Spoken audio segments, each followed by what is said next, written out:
బంగ్లాదేశ్లో అధికారం చేపట్టిన బంగ్లాదేశ్ నేషనల్ పార్టీకి భారత్తో స్నేహమా, రణమా? తారిక్ రెహమాన్ ప్రధానిగా బాధ్యతలు చేపడితే ఢిల్లీ ఢాకా సంబంధాలు రీసెట్ అవుతాయా? షేక్ హసీనా తర్వాత ఏర్పడిన రాజకీయ ఖాళీని రెహమాన్ ఎలా నింపబోతున్నారు? జమాతే ఇస్లామీని దూరం పెట్టిన నిర్ణయం న్యూఢిల్లీకి కలిసొచ్చిందా? తీస్తా జలాలు, సరిహద్దు చొరబాట్లు, అక్రమ వలసలపై కొత్త ప్రభుత్వం కఠిన నిర్ణయాలు తీసుకుంటుందా? $14 బిలియన్ వాణిజ్య సంబంధాలు మరింత బలపడతాయా లేక కొత్త షరతులు వస్తాయా? రెహమాన్ రాకతో భారత్ బంగ్లాదేశ్ బంధం మళ్ళీ బలోపేతమవుతుందా? లేక దక్షిణాసియా రాజకీయాల్లో మరో అనిశ్చితి దశ ప్రారంభమవుతుందా?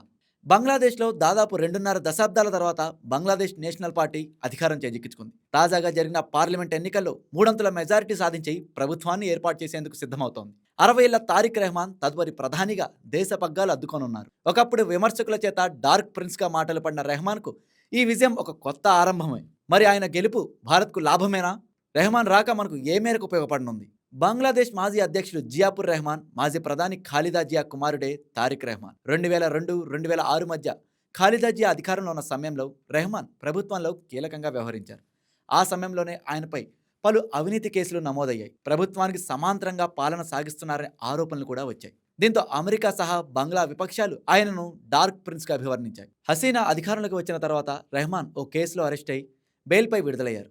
ఆ తర్వాత అనారోగ్యానికి గురై చికిత్స నిమిత్తం 2008లో లండన్ వెళ్ళిపోయారు.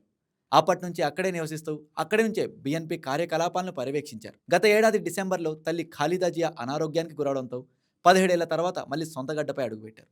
తల్లి మరణానంతరం పార్టీ పగ్గాలు అందుకున్నారు. నిరసనలు, హింసాత్మక ఘటనలతో అస్థిరంగా మారిన దేశంలో మళ్ళీ ప్రజాస్వామ్య ప్రభుత్వాన్ని తీసుకొచ్చే దిశగా విస్తృత ప్రచారం చేపట్టారు. బంగ్లా ఫస్ట్ నినాదంతో యువతను ఆకర్షించారు. అవి ఫలించి తాజా ఎన్నికల్లో ఘన విజయాన్ని దక్కించుకున్నారు. ఇటీవల కాలంలో భారత్ బంగ్లాదేశ్ మధ్య సంబంధాలు దెబ్బతిన్నాయి. షేక్ హసీనా గద్దె దిగడం, మైనార్టీలైన హిందువులపై బంగ్లాదేశ్లో దాడులు ఇరు దేశాల బంధాన్ని ఊగిసలాట్లో పడేశాయి. రెండు దేశాల మధ్య గత 18 నెలలుగా ద్వైపాక్షిక సమావేశాలు కూడా జరగలేదు. ఈ పరిణామాల వేళ ఎన్నికల్లో రెహమాన్ విజయం కీలకంగా మారింది. ఈ క్రమంలోనే ప్రధాని మోదీ పోస్ట్ ప్రాధాన్యం సంతరించుకుంది. చైనా, పాకిస్తాన్ కంటే ముందుగానే బంగ్లాదేశ్లో నూతన నాయకత్వాన్ని స్వాగతిస్తూ భారత్ ప్రధాని పోస్ట్ చేశారు. ప్రజాస్వామ్య ప్రగతిశీల బంగ్లాదేశ్కు భారత్ ఎల్లప్పుడూ అండగా ఉంటుందని హామీ ఇచ్చారు. మోదీ పోస్ట్కు బీఎన్పీ కూడా ధన్యవాదాలు తెలిపింది. ఈ ఎన్నికలను భారత్ ముందు నుంచి నిశితంగా గమనించింది. ముఖ్యంగా జమాతే ఇస్లామీ పార్టీని తారిక్ రెహమాన్ దూరం పెట్టడం భారత్కు కలిసి వచ్చింది. ఆ పార్టీ ప్రాబల్యం లేకపోతే న్యూఢిల్లీ విషయంలో రెహమాన్ సానుకూలంగా వ్యవహరించే అవకాశం ఉందనేది రాజకీయ విశ్లేషకుల మాట.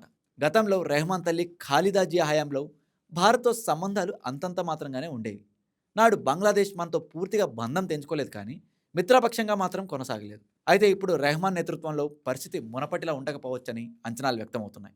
రెహమాన్ విదేశీ విధానాలు ఖాలిదాకు భిన్నంగా ఉండడమే ఇందుకు కారణం.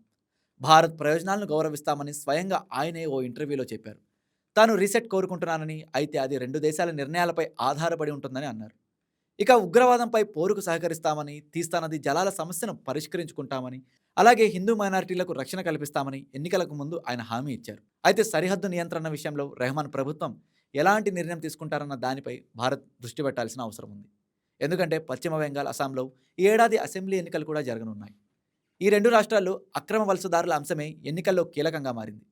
భారత్, బంగ్లాదేశ్ 4100 కిలోమీటర్ల మేర సరిహద్దును పంచుకుంటున్నాయి. 2024 జూన్ తర్వాత నుంచి దాదాపు 1000కి పైగా చొరబాటు ఘటనలు చోటు చేసుకున్నాయి. భారత్, బంగ్లాదేశ్ మధ్య ఏటా $14 బిలియన్ ద్వైపాక్షిక వాణిజ్యం జరుగుతోంది.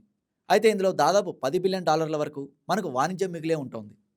మన దేశం నుంచి బంగ్లాదేశ్ టీ, కాఫీ, ఆటో విడిభాగాలు, విద్యుత్, ఉక్కు, స్టీల్, ప్లాస్టిక్, పత్తి వంటివి దిగుమతి చేసుకుంటోంది. బంగ్లా పత్తి దిగుమతుల్లో 80% మన దేశం నుంచే వెళ్తోంది. ఇది ఆ దేశ ఆర్థిక వ్యవస్థకు అత్యంత కీలకం. కాబట్టి దేశ ప్రయోజనాలను దృష్టిలో పెట్టుకొని భారత్తో రెహమాన్ దౌత్య సంబంధాలు నేర్పే అవకాశం ఉందనే అభిప్రాయాలు వ్యక్తమవుతున్నాయి. మొత్తానికి ఇప్పుడు బంగ్లాదేశ్లో రాజకీయ సమీకరణాలు మారాయి. బీఎన్పీ విజయం దక్షిణాసియా రాజకీయాలకు కొత్త దిశ చూపిస్తోంది. తారిక్ రెహమాన్ నేతృత్వంలో ఢాకా కొత్త అధ్యాయం ప్రారంభించబోతోంది. అయితే ఈ మార్పు భారత్కు ఎంతవరకు అనుకూలం? తీస్తా జలాలు, సరిహద్దు భద్రత, అక్రమ వలసలు, మైనార్టీల రక్షణ ఇవన్నీ పరిరక్షించే అంశాలే. వాణిజ్యం, భద్రత, వ్యూహాత్మక ప్రయోజనాల మధ్య సమతుల్యం ఎలా సాధిస్తారన్నదే ఇక్కడ కీలకం. రెహమాన్ ఇచ్చిన హామీల అమలవుతాయా లేక దక్షిణాసియా రాజకీయాల్లో మరో అనిశ్చితి దశ మొదలవుతుందా? ఢిల్లీ ఢాకా సంబంధాల భవిష్యత్తు ఏ దిశగా మలుపు తీసుకుంటుందో వేచి చూడాల్సిందే. Please subscribe to YK TV Network. Please subscribe to YK TV. Please watch YK News.